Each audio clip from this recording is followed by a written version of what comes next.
were drug addicted, sex addicted, and essentially they turned them into stars on screen because in many ways they wanted to emulate, mock, and destroy the church. Right? So they called the movie theaters cathedrals at that time because they wanted people to worship them. They called the stars stars. We still call them stars because they wanted them to worship the stars, so to speak. So it was always a demonic force. And I don't think that hip hop is any differently. I believe that the feds encouraged this sort of music. I believe the record executives worked with the government. And there was a combination of a drug effort to introduce drugs into various communities and music that went along with the drugs that they were offering. So my sister sent me this clip that's going around on TikTok. And one of the things that people think is that hip hop is homophobic, right? But here you have this guy sitting down explaining to a hip hop journalist that actually the reality is that hip hop has always had an explicitly LGBTQ, if you want to call it, agenda. Take a listen to this. The industry grooms them to be open to it. Like if we go back to the Big Papa video, right?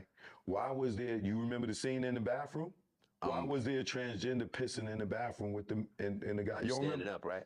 Yeah. Go to the scene when Buster's talking to her at the bar and Big walk up and move in and then, or when she say true, stop it right there and look at the knot in her throat. Not the knot in her throat.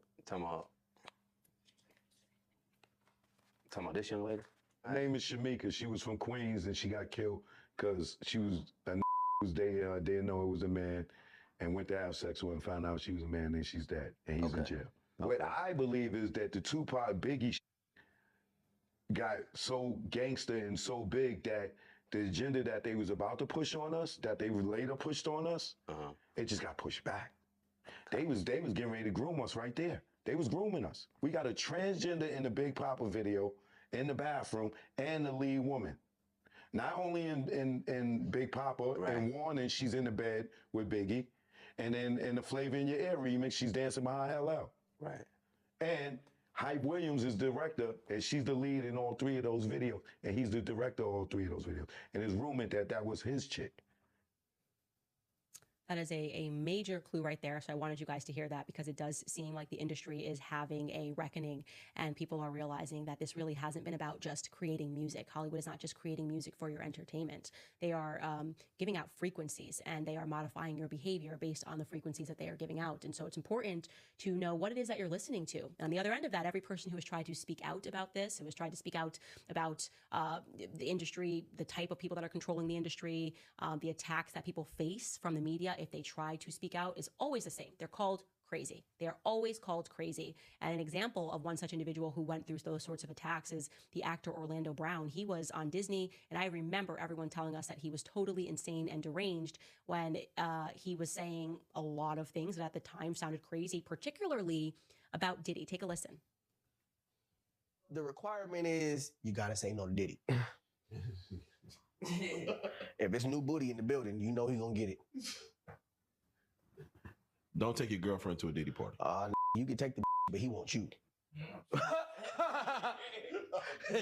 He ain't worried about that. He is not worried about the at all. I mean, it's so crazy that all of these clips are coming out and you're listening to so many people speak about Diddy, and each time they just turn it into a joke. And I'm not sure if they're turning it into a joke because they just think that the people are being funny, or because I guess the other end of that is it's too much to process that all of this has been going on in Hollywood right under our noses, and the individuals that were allowing it, that were complicit in this, are just given billions. I mean, these people are famous. The media loves them. They celebrate them.